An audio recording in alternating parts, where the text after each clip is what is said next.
All right. So today we're going to be talking about leads. We had a hug a few months ago on the sales workspace, and a lot of the feedback that we got from that presentation was that we wanted to talk specifically about leads and that object and what even is it and what does it mean. So that is what we're here today to go over. Even since that last hug, there's been more lead updates since then. So we have new things to cover as well if you're on that hug. And I'm sure we could record this in another couple months and there'll be brand new things in there.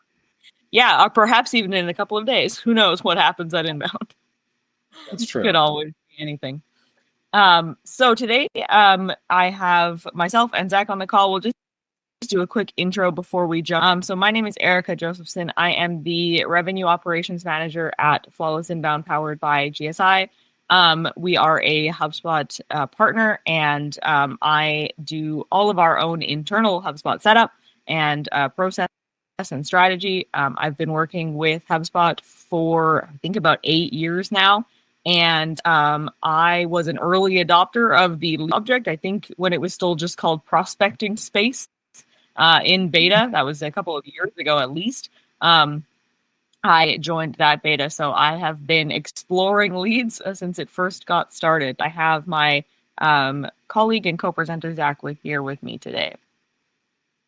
Yeah, and I'm Zach Irish, Solutions Director here at Flawless, so I help on the pre-sales, and then also when we close deals and move over to delivery, I'm still involved with the project the entire time. I've been in the HubSpot ecosystem for almost 10 years now, and just like Erica, when the leads object first came out, I was intrigued, interested, and have been a fan ever since they kind of baked that in. Great, thank you, Zach. So I'm going to kick off the Q&A. You should all see that start off. If you have any questions throughout the presentation, feel free to drop them in there. You can also drop anything in the chat. We will try and keep an eye on it. It is just the two of us today, so we will be trying to monitor as we go, but we have room for Q&A at the end of the presentation where we'll look in that portion as well. Someone from the Netherlands. That is very fun. Hello, Robert. Okay, let's get started. So today, like I said, we're going to be talking about leads, trying to help make some sense of what we call mysterious object in HubSpot. We're going to review what they are, how they're different from some of the other objects, maybe why are they so different from those objects. We're going to talk about lead stages versus lifecycle stages versus deal stages, some best practices, and we're going to go into a bit of a live demo on that object as well. All right. So an introduction to leads. So what do you do with them? Leads are for tracking and qualifying your prospects before they become a deal. I remember early on in the beta when leads first came into HubSpot as an object, somebody described them as the pre-deal pipeline or the pre-deal object, and I thought that still applies. It still makes sense. They're for tracking the stages for prospects before they become a deal. They also help you to identify and prioritize prospects that have high conversion potential. And obviously, this slide emojis are broken, but ignore that.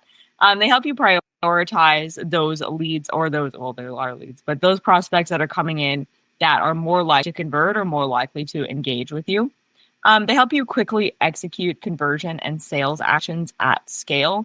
So they help your sales team be a lot faster at just starting off some sequences, engaging, getting those emails out, making phone calls, starting on their tasks. And they help you get insights and analytics for your entire customer journey. So rather than just starting those analytics at the time that you create a deal, rather than just starting to track stages and funnels when a deal is created, this helps you really dive deep into those analytics for that customer journey from the very first time you have an interaction with someone until that deal gets created and until they become a customer. So a common question that we get a lot is, what's the difference between leads and contacts or companies, or even between leads and deals? And so I have a quick summary of all those objects here, but I'm just going to talk a little bit freely about them. So leads are, like I said, they allow reps to manage and reach out to their highest priority, most likely to convert prospects quickly and effectively.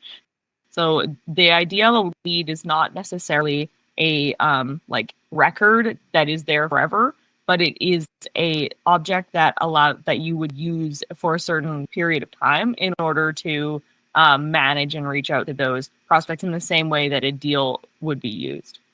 But it's before the deal gets created. Contacts, on the other hand, are a record of a single person that you keep in your CRM, including all the information about them, all of their activities, all of their associations to companies, to contacts, to other deals, everything like that. So they are a forever record of a specific person that you keep in your CRM, and you keep it updated with all that information.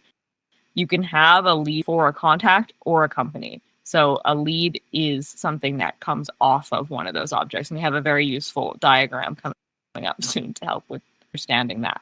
The same thing for companies, same as contacts, basically, except for a company or an account, keeps a record of a company, including all the information about them. So it is, again, a record that stands there forever that you have about that company.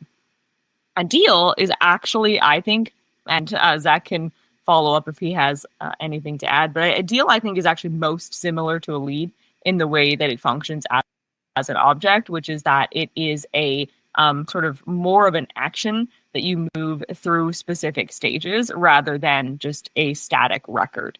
And so deals allow your reps to manage and track their current opportunities, which is often a sale of either an actual physical object or a service, and track all of that required sales data for that single sale. It's kind of the same thing as a lead, but it happens after the lead. All right. Here's our diagram. So this is a little diagram that I think is super helpful to explain the difference between a contact and company stage, which is the orange box there, the lead stages, which are how you track your lead. And those can always be different. All of these can always be different. These are the sort of HubSpot standard default ones. They can always be different, but the diagram still applies. And then your deal stages, which are, their pipeline. So when we look at it this way, we can see that the life cycle stage of a contact or company is typically the sort of vertical box, the orange box, and that tells you where your contact is in their life cycle with your company. So it often starts with subscriber. Sometimes people change that to cold or something like that. But the default one starts with subscriber. And you go down, you're a subscriber, then you are a lead, and I know this is confusing language. Then you are a marketing qualified lead, then you are a sales qualified lead, and then when a deal is open, you are opportunity, and when a deal is closed won, you are a customer. And so in a couple of these stages, you also have your own unique stages for different objects. Lead typically exists in the MQL stage. We have seen this differ for different clients. People who use it in the earlier lead stage or people who use it in the SQL stage. But in any case, it basically occurs during a single lifecycle stage. So you have your lead pipeline, which has sometimes just 3 stages: new, attempting, connected, and then qualified, which into the deal. That happens during the MQL lifecycle of your contact. Then when your lead gets qualified, that means that a deal is open for them. So they're now an opportunity. And you go through your deal stages, such as appointment scheduled, qualified to buy, presentation, etc. And then, of course, hopefully you close that deal and that person becomes a customer. So one question we often get related to this is, what about lead status? Because that's a field on the contact level or the company level or both that is pretty similar to the lead stages: new, attempting, connected, that kind of thing.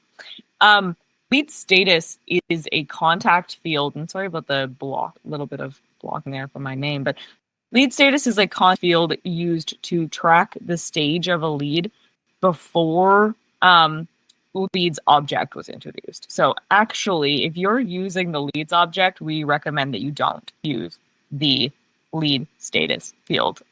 We think that it's a little bit redundant in that case, and it's there perhaps people who don't have leads or who don't use them, but it's not something that we would use if you're already using the leads object in the lead pipeline. So we have a question here, Eric. This is on the. This is reactivating using leads for existing customers. So this diagram we have here, this is the typical funnel process where you start as a subscriber and you work your way down to customer, and the lead and the deal is a break off of that. And this primarily is the first interaction, first time coming through. Hopefully they're moving all the way down to the funnel to customer. Yes, you can absolutely use lead to re-engage. Either this is for a renewal, an upsell, it's a new opportunity on there. It may be that you're still trying to qualify that opportunity. So lead object definitely makes sense. If they're already a customer, maybe they're already qualified and they can jump directly into the deal process. But that's one of the things that we're going to talk about this, but that's why I love the lead object, is because you can have multiple of them, just like you can have multiple deals on a contact. So a contact could have 2 or 3 renewals or upsells or different deals on there. Same with lead. You could have a lead that you start and go from new to attempting and you just never connect. Close that lead and you try again next quarter, and you have those date bookends of start to finish, every interaction, everything we've tried with this particular object. Just like a deal, you can go back and look at all the communication, all the history of that deal, look at what it took from open to close. So yes, you can absolutely use leads for existing customers to reactivate them. Yeah, and you can connect this with anything else. I know I have here, obviously, the standard lead stages and deal stages. We have seen, you could expand this diagram pretty infinitely using Service Hub, who have a sort of cust status that would go under the customer. So you'd have a whole nother sort of pipeline that lives in your lifecycle stage. Wherein you would then have stages of your customer like ready to renew and renewal yesterday or whatever. So you would have those stages going through as well. You can have custom objects that have their own stages throughout this version. The idea just being that you pick a lifecycle stage, and again, those can be custom, and you say, okay, object am I using and where am I going to put those stages for that object? So is it the deal object? Is it the lead object? Is it a custom object? And how are you going to track the stages? And you just, within 1 or 2 life cycle stages, build out that pipeline. So if you were using leads as reattempting for customers, just take that lead pipeline and put it down under customer. And then obviously you'd customize the stages because new attempting connected doesn't really make sense, but you would have a lead pipeline that's customized for that. So absolutely. All right, some best practices for leads. So again, this is very, very typical. So first of all, you've never touched leads before and you have no idea what they are. This is the basic use case for leads that I think was the original intention behind creating them. But of course, you can kind of do whatever you want with that object. But typically, leads are created and assigned at a specific lifecycle stage in the contact's buyer's journey. So typically MQL, again, like we said, could be a customer. But it's important that you customize this for your specific business process and needs. But typically, you would create a lead when they reach the point in the life cycle stage with your company that you need to get more granular in tracking a sort of pipeline or a progression of that person or that company with you. And then who do you assign them to? We get this a lot. Who is supposed to be using leads? Is it the marketing team? Is it the sales team? Who actually is supposed to be managing this object? Most often, we see leads assigned to sales reps or BDR or ISR, sort of that inside sales rep. It depends entirely on how the sales process works in your company. But pretty often we see it to those inside sales reps, occasionally, often to the actual sales reps, or we have a lot of companies that don't have that middle stage of a BDR ISR, so it goes right to sales reps. It's not usually something that marketing manages, but again, depends entirely how the process works in your company. It's usually someone who's going to be able to take that contact or company and do qualifying actions on them before they're ready to become a deal, which is usually a pretty good use case for either a sales rep or a BDR. And I'm going to pass it over to Zach. I'll leave my screen up. I'm going to pass it over to Zach to talk about some important questions to answer for yourself, for your process, before you start working with leads, or before you jump in and try and program that object. Yeah, so this is just thinking of your company specifically and how you all use HubSpot and want to use this leads object, or if you're a partner and you're advising your clients on how to use this. So are we tracking leads company-wide by contacts or companies? And the major question in here is when I'm trying to build reporting to show overall conversion, if I'm really tracking leads on the company level, I'm making this lead object represent contacts. So I have a lead for Zach and I have a lead for Erica. Zach and Erica work at the same company. If I get a meeting with either one of those, it's a win. Just make sure in your reporting, we're not showing 2 leads coming in and then 1 meeting. It looks like we're only getting a 50% conversion in there. That's actually not the case. So just be mindful of your reporting there. If we're using the lead object for contacts or companies, the lead object really is built for contacts, but in your reporting, are we reporting by leads at the contact or company level? And then same as we move into the deals and then closed one, just make sure our conversion is uniform. Marketing may be targeting a list of contacts, and you have a contact list of 10,000 people, but they work at 2,000 companies. Make sure you're consistently tracking conversion. The other piece of that, HubSpot now has target accounts, and it used to be that target accounts were kind of the only way to use companies in the lead object. Now we can make different views, so it's not as much of a big deal, but we can set target accounts so they meet our ICP. For some reason, we want to go after them. They're using our competitors.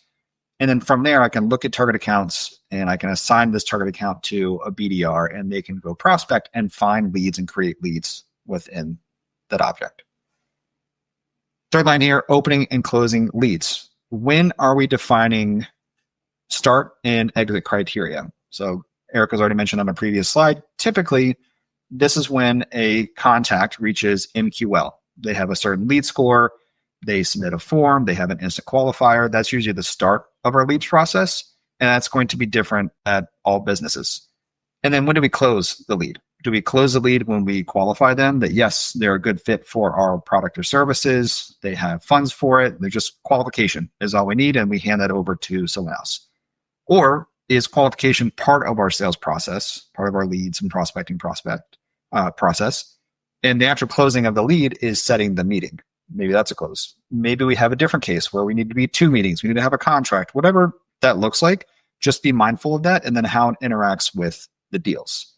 So before we had this lead object, and you'll kind of see this throughout, HubSpot had lead status on the contact record. And then some people were using a deal object, the opportunity record, to track things that probably are in the lead process. So as you migrate over to using the lead object, grab some of those things that you may have been tracking on the contact object or the company object, put that into your lead process, and then maybe some things that you were typically tracking on your opportunity or your deal pipeline, and put that into the lead process too. And just be very clear, open to close, and then the handoff to the deal.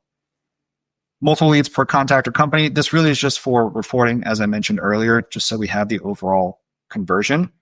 And when we're doing lead assignment, maybe we want BDRs, different BDRs working the same leads, or they're different leads at the same company, maybe not. Just be mindful of that.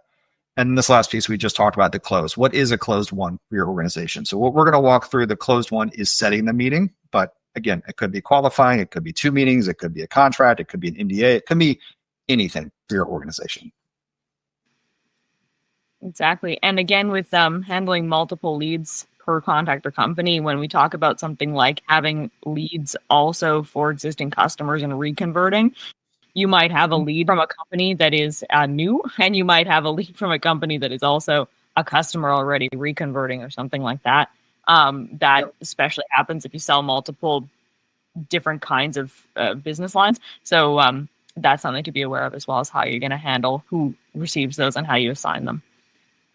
as well. All right. I think the next thing we are off to, I'm going to stop my screen share because, yes, I'm going to hand it back to Zach again for a bit of a live demo into how we are using leads and how to navigate that leads object.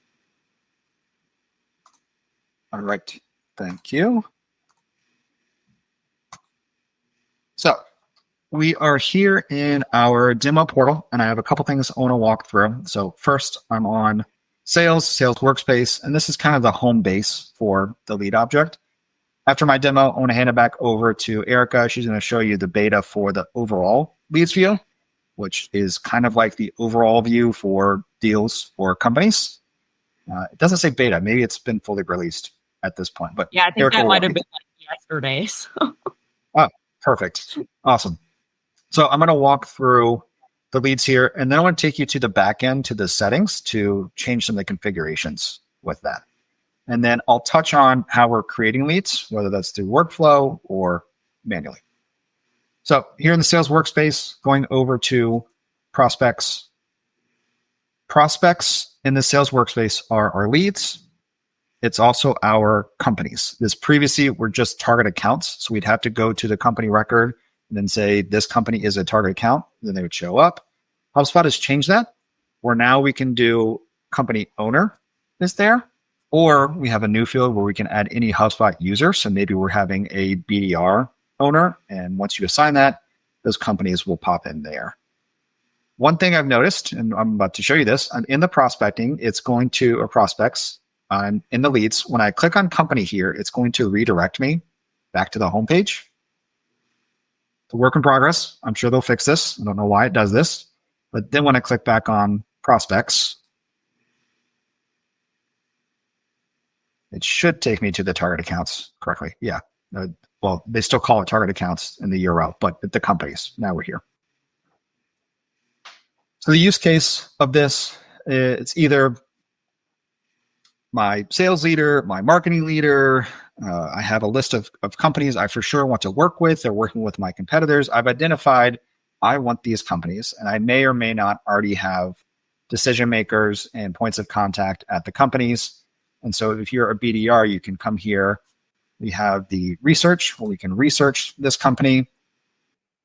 What we don't have right now is the ability to find points of contact. So you'll have to use LinkedIn or Zoom Info or 6sense or some sort of data enrichment Apollo to find who I need to talk to at this company. So I could be talking to the VP of sales or C-suite. I need to find that. But once I find them from this target account or from this company, I keep saying target account because that's how it was defined earlier, I can make a lead from here and have that lead in my list of leads.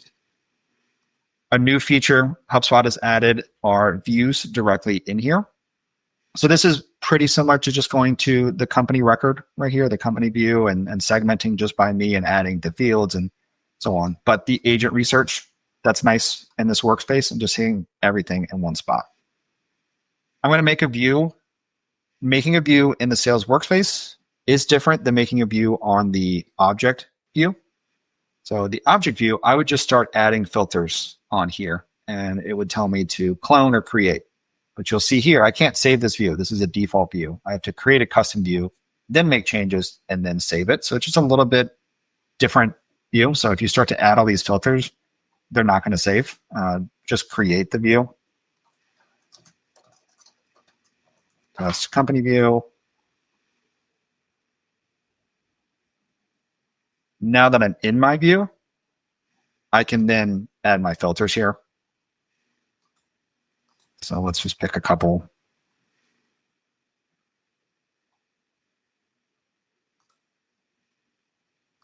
Great, that's fine. And then we'll hit save.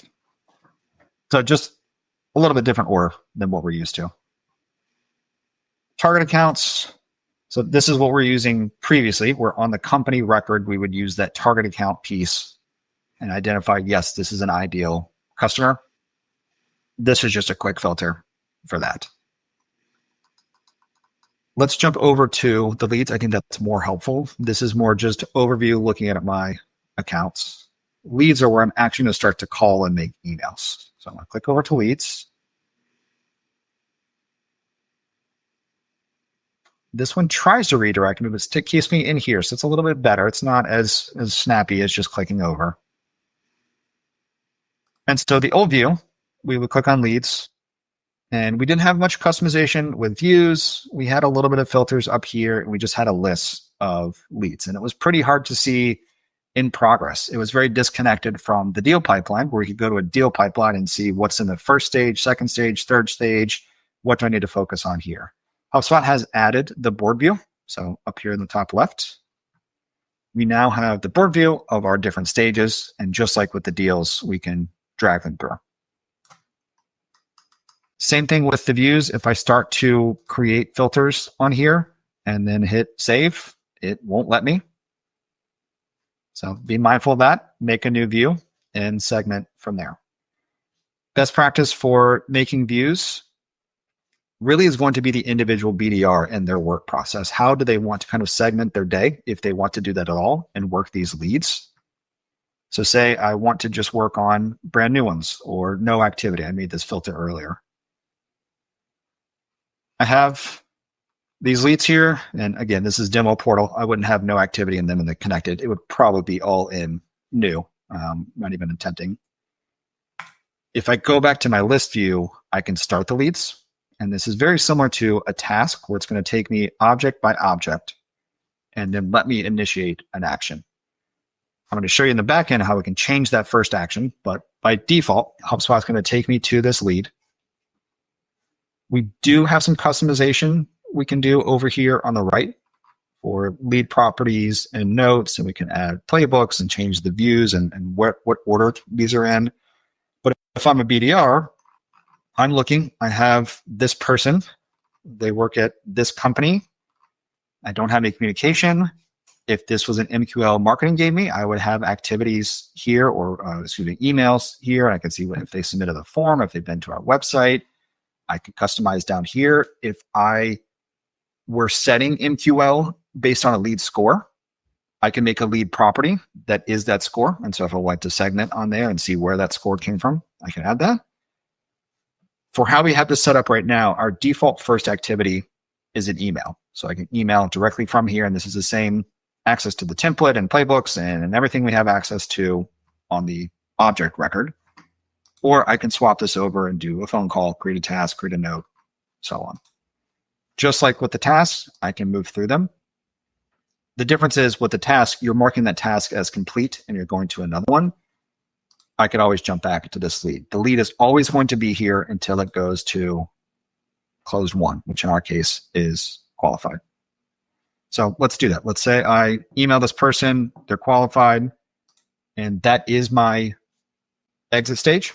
I have it set up that when we get to an exit stage on the lead record, it's going to automatically create a deal. I have workflows set up in the back end that when a brand new deal is created, we can make deal. And for some businesses, I would be the BDR and I'm going to work this deal as well. If there is a handoff between BDR and account executives, we could have automatic deal association. You can give it directly to someone. We can set up workflows and notifications there. But this is the process where it goes from this lead is closed to now it's a deal and now it's on the opportunity pipeline. Zach, quick question from the chat is we keep using BDR. Some people are not familiar with that, and I know I was doing it too. A BDR often stands for business development representative, but it can also be the same as an ISR or inside sales rep. It's just typically a position between marketing and sales. So somebody who does some of the early qualification of contacts when they first come in order to pass them from marketing to sales. That's right. Yeah. And so typically I keep saying BDR, my apologies on that one, but they're probably prospecting is their number one goal. Setting meetings, number one goal, finding leads, kind of what they're focused on. So that's why they're mostly in this lead object. And you may hand them over to an account executive or an AE or whatever you like to call them that are really working the active opportunities. They have inbound leads coming to them. As I said, for some businesses, you may be the same. That salesperson could be the same. I'm prospecting. I'm also working the deal. So the handoff's a little bit different. With all the workflows, we can set up those automatic assignments and notifications and all of that in the back end.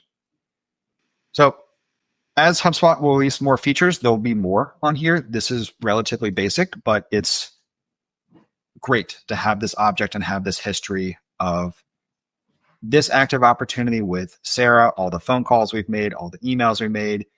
If this lead object with Sarah went to qualified and closed, we'd have that bookend. If it doesn't and moves to disqualified, we have that bookend as well. Disqualified, closed, lost, whatever you'd like to call that. I'm going to jump into the backend settings here.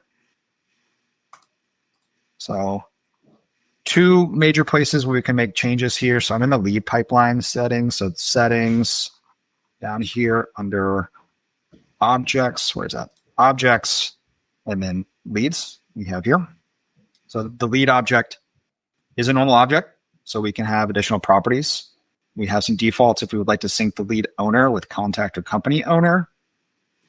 We can sync lead activities with a lead owner. We can customize that create lead form. Custom properties, just like with the deal object, we can create different pipelines. And so just a little side note on pipelines here. My kind of go-to answer is if the process is the same, stay on the same pipeline. So you may be thinking, I have leads for business to consumer and business to business, B2C and B2B. Those should be two different pipelines. If your sales process, your prospecting process is still the exact same, put them all on a single pipeline and then use a lead property to make that segmentation if you want to. Make different views off of that. Make different reporting off of that. If your process is drastically different, whereas for my B2C, I'm just trying to qualify them. For my B2B, I'm trying to set the meeting. And so my sales process is different. I have different stages, then make two different pipelines. But if your process is the same, I would stay on the same pipeline. Just like with the deal object, we can make conditional properties. So if I create a brand new lead, I want to ask these questions. Let's do the lead owner. And I want to add a lead name, which we'll have on the create form, but we can also require, not require, put all of that logic in there. Just like with the deal, we have some rules we can set. So we can prevent skipping stages, create them in a certain stage, don't let them move backwards, some light automation in here. What I like about this is if we're creating a lead, we're going to make sure that lifecycle stage is also lead. Again, it won't move backwards. So if they're already in MQL, this doesn't apply. But if I'm a BDR or a sales rep and I just make a lead, I get a business card, I make them as a lead, HubSpot's going to create a contact for them and automatically assign that contact as a lead. Moving them, if we're logging calls, logging emails, move them to attempting. If we connect, move them to connected. So automation is great to make sure we're moving through the pipeline, and it's less work on the sales rep to update those stages. So these are customizations for the actual lead object. We can also customize the sales workspace. And so one of those are guided actions. I think that's, yeah. So we went over this one on our last talk, so I'm going to skip that. But here, the guided actions, I think this is very, very new. I haven't seen this one. But follow-up for re-engagement, when we'd like to automatically re-engage them or give a notification that, hey, maybe we should re-engage. We called them. We haven't talked to them the last 3 days. Give that little notification. One I saw earlier here. This is the piece earlier where I've hit start lead, right? And it took me to that first lead and it popped up with create an email. That's the default action. If I rather have my sales reps call them immediately, I can change that to make a phone call. So now when I go to that lead and I hit start lead, it opens up the call screen rather than the email screen going to the swap back and forth. One more piece I want to show you is creating leads. So we can go to a sales workspace and I can create lead one at a time. If I have a list of contacts, maybe from a trade show, an import, ZoomInfo, wherever we're getting our contacts, import them, make a filter, segment them, select them. So I have all 86 selected here. Click more, and then I create a lead. I can create them, name them, and put them all in their stages. So we have a client that has a bunch of existing customers in their database, and every quarter they're assigning 500 of these out to their BDRs and wanting them to call and check in with them, kind of like a CSM essentially. And so they're using the lead object to make sure that they're following up with that and their team is working through those leads. So that's manual. The other piece, and I'm not going to show you that one because it'll have to build a workflow, but in a workflow, you can build an action step to create a lead. So the first action may be a form submission or a lead score, then create a lead from there. I see we have a bunch of questions, Erica. I think that's everything for the demo piece. Do we want to hand it over to you and go over the lead overview real quick, and then we'll get into Q&A? Yes. Okay. I believe for Bryce, I think that's just you because it was changing for me. I know Bevy can be a little bit slow. You could try refreshing the browser and rejoining. I'm going to switch back to the slides now, though, and the recording should be changing as it was supposed to. We had a couple of other questions. I answered a couple of them live. Start all, someone wasn't seeing that. I do believe you need a sales seat in order to be able to do that. So if you were a super admin, but you didn't have a sales seat, that button might not be there. But it should it's also be just on just the list view. The board view does not have the start all. So you have to be in a seat and you have to be on the list. Great. If you don't have it still and you need it, you can try opening a ticket. And speaking of tickets, there was another question about the prospects tab being gone in the sales workspace. That was the same technical issue that caused us to have to postpone this hug last week. It was apparently a bug to do with a product update and should be fixed. But if it is not, if you don't see the prospects tab, and you should, please open a ticket with some about that because that's a bug. Yep, and you can check that. Go to settings, go to sales workspace. Under general, you can turn on show leads tab or show the deal tab. So if that option isn't showing for you at all, that's where you submit the ticket. That's the issue that we had last week. But you can turn that off and on as well. So maybe it's just turned off for your portal. Good question. Yeah, first, make sure you have that turned on in your settings under objects and yeah. And then there was a longer question from Tori. Any special tips for using leads with a B2B company that generates B2C leads that are then sent to multiple B2B companies? Okay, this is a complicated one. Multiple B2B companies. Are there ways we can take advantage of the dashboards? Any thoughts on that, or do you want a minute while I go over the rest of it to think? Let me read through that one and get my thoughts. We'll definitely address that one. All right. Give Zach a minute to do that, and I'm going to quickly share the leads as a separate call. That's good.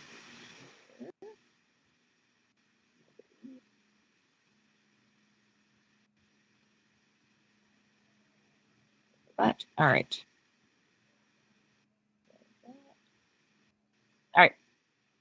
So instead of being in the workspace here, if you are an admin and you're managing or looking at analytics and reporting for leads for multiple different BDRs or sales reps in your company, you of course have the dashboard here, which you can put lead reports on.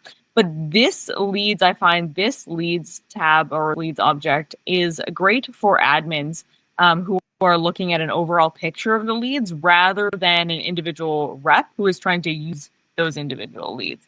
So when you come into this space, and forgive my slow loading here, when you come into this space, you'll see it looks a lot like contact or company overview page where you can see all of your filters and all of your columns and stuff like that. So here it is. You can't, in this case, have your saved views. You can only do that in the workspace right now. Very much, hopefully, that's going to change. But now you just are able to filter while you're. And so this is an overview of all of the leads. I had it by me as the owner, but if I exit out of that, I can see all of the leads that belong to everyone in my company. Filter by who that person is.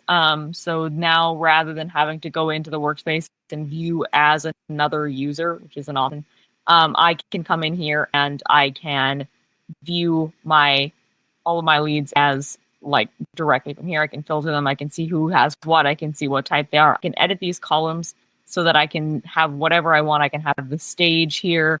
I can have the last activity. I can have the last communication. So I do whatever I want to get my view of everybody's lead. I can only in the list view right now, unfortunately. Only in the list view, unfortunately, no board view here.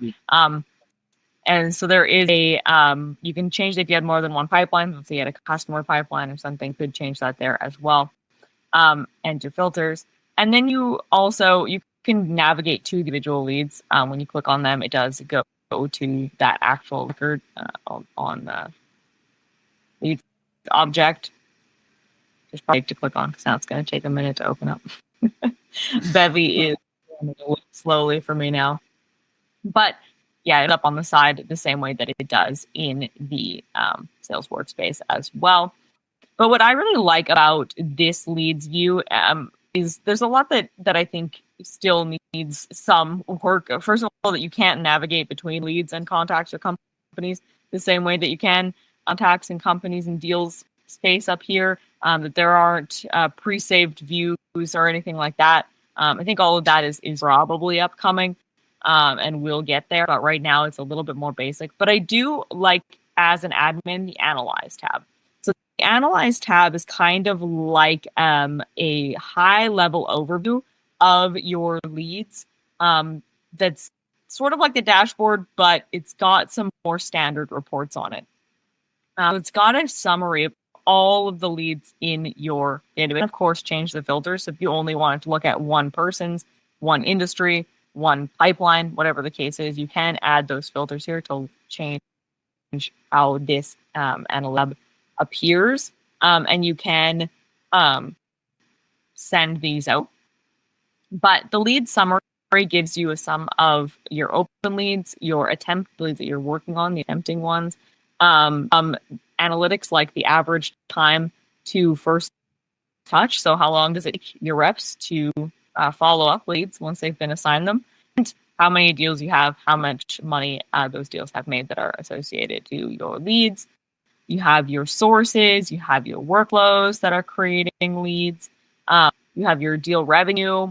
And again, this is a demo portal, so some data is missing in here, but you can even have your top reasons leads are marked. So there might be more options here in this case. Apparently, we have a lot of budget constraint, but you see all of those there. You can get a summary of the leads worked by all of your reps. So it's average time to first touch by person, as opposed to overall. You can see the average number of activities that they're putting towards those leads and how many associated deals with the amount and the closed amount. So this is a useful report to get a really quick high-level summary of all of your leads and what they're doing. And then down here, you would see the funnel. Again, demo portal doesn't want to populate for me. It would show you the progression of those leads through the different stages. So when were they open versus attempting versus qualified, and it would kind of show you how many were in each stage and how they were progressing there. But that one just doesn't want to populate in my demo portal for some reason. But yeah, I like the Analyze tab. I think it's a really good, quick, high-level overview of what's going on with your leads, especially this one, because you can have a really quick look at how many leads someone's working on and what are they doing and how's it going for them as well. But again, I would only recommend that admins are using this space as opposed to the actual reps who are using leads, just because you're pretty limited on what you can do in terms of filters, and you don't have the start lead button. You don't have all of the options when you highlight them. You only have this assign, edit, delete. You don't have the enroll in sequence or anything like that. So this is more of an admin space right now, in my opinion, and that. But right now, it's a good way to get an overview. Okay, let me change my screen share. I'll go stop. So, Zach, any thoughts on? Yes. So I read through Tori's comments here. If I could summarize from what I think this is, and Tori, feel free to add more context here if I'm wrong. So it sounds like Tori, your company is a B2B company that is selling leads to other companies. It's like that could be one of 3 companies right now. I would imagine you'd like to scale up and have more clients that you're doing. So you're generating consumer leads and then you're handing those leads over to people. So I don't think the lead object is the right way to do that or the right way to get that visibility right now. That lead for you all that you're generating, you're not taking through a sales process or a prospecting process, maybe. I don't know your process, but I'm guessing you probably have ads running or form submissions and the leads are coming to you and then you want to assign them out and you're trying to track as you assign them out. So you said you don't have enterprise, so you can't create a custom object. The custom object would be my recommendation to make a custom object, track it, and you can have properties of who we're giving that lead to. A workaround you may be able to do, maybe tickets, maybe deals. You could make a deal and then that deal could be that object and it's on a lead assignment pipeline, and you could get high level visibility of we brought in 100 leads this month and we gave 33 to this company and 33 to this company and 33 to this company. You also may be able to make an event or a special property on that contact record that tracks that. But I don't think the lead object, because the lead object really is we're following a sales process and I need stage to stage visibility. Maybe the deal would be inbound lead coming, and then the next stage is I've assigned it out to someone. So I see, correct, we're a solar manufacturer that generates homeowner leads from ads, and our website, we send them to sell and install systems. So yeah, feel free to follow up after this. We can talk a little bit more about it, but I would create a deal, and then the deal, you just have deal properties of who we're assigning it to. We could also set workflows if you'd like to round robin. This company gets this percentage, this company gets this percentage. Maybe you have sales territories. But the lead object, probably not the recommendation. I see another question from Gene Jones. 2 questions on HubSpot development. Merging leads. Yeah, I haven't even thought about that. I assume it's not in there, Erica. Have you seen merging leads as an option even? No. Yeah, and I don't have any insight if HubSpot's working on that. I would assume they are because we can merge other objects in there. We can merge deals and contacts and companies. So I would say probably eventually. I would search on the community board, see if someone's already had that. If not, put that as an idea and share it with us. Put it on LinkedIn. We'll all upvote it for you. That's a great idea. And then when will we have the ability to associate one deal or more than one deal with a lead? I didn't know that was a limitation at all. I'm very interested in your use case for having multiple leads with one deal. I guess maybe if you're B2B and you're working 4 points of contact, you want all of those leads associated to a single deal.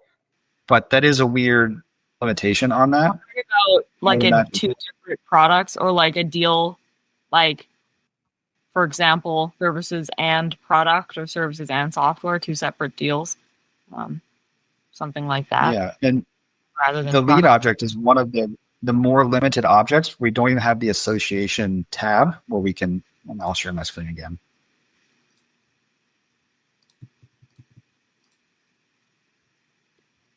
Usually for the other object, there's a tab for associations or down here, and you can manage the association labels for that. We don't have that at all. It's an interesting call out. I've got the community post. I'm just going to drop in here a community post on merging duplicate or merging leads. Yeah, there's a lot of comments, no current feedback, but you can go and upvote that. Yeah. Have not already, or if this is you who posted it. Yeah, I will definitely upvote that too. That's interesting. I haven't seen that before. I also see a quick question here from Laura in the chat. I didn't think you could transfer objects to other HubSpot for the person who is prospecting multiple companies. So yes, actually, there is a feature in HubSpot now, and it probably is only enterprise. That's called, and the name is going to slip my mind right now, but it is basically a multi-account management, I believe, which allows for someone to manage or sort of do some data transfer between two different HubSpot accounts. It was in beta. I believe it's out of beta now. It's called multi-account management and is I believe an enterprise feature. that you can get. You must be a super admin in both, and you have to, you have to be in an enterprise account as well. I can't even see it. It wouldn't be allowed in a demo account, so I can't show you. But yeah, you can do that. And there's other workarounds to get there as well. Zapier, you can probably do that when you initiate a step with a new object created or a new object criteria as step 1 of your Zap. And then step 2 is create that into a different portal. That's one option. HubSpot has very open and very robust API and documentation on there. So all that data lives in this portal. You could build some sort of middleware. If you have Operations Pro, you can make a custom coded workflow that when this happens, send this over and create this object in this other portal. But the feature you're talking about, Erica, makes it a lot easier because you're probably just clicking rather than writing code or writing steps. Yeah. Oh, my slide to the very first one. And we're just going. Yes, we're starting again. I'm going to jump to the end of my slides here to give you the QR code if you're interested, and Zach's email address as well. If you're going to inbound, please connect with him. If you have any other questions or just in general, if you'd like to have a chat, if I can get there, I will share that with you. We also have a LinkedIn group. We're going to share all of our upcoming hugs in there. You'll also obviously get them from here. You will get the recording of this presentation as well. So you can rewatch that or with anybody. And we will be announcing our Q4, so our hug for Q4 fairly soon. We'll see what comes out of inbound before we announce that. I did mention in the chat we were thinking about talking about lead scoring for those of us on the marketing side. We were thinking about talking there because that is a bit of a scary new object as well for some people. But we'll see what comes out of inbound before we make a decision there. If you have any follow-up questions, please let us know. Did I miss one? I see one more in the chat. If we missed anything, feel free to reach out at any time. I have Zach's email here. You can always connect with us on LinkedIn with this group that we have, and we're very happy to answer any questions that you might have. All right, I see people dropping out, so we're going to close out then. Thank you all so much for joining us. I really hope that we're able to connect with some of you at Inbound or at the next hug. We hope to see you there. Looking forward to chatting in the future. Thank you all. Yeah.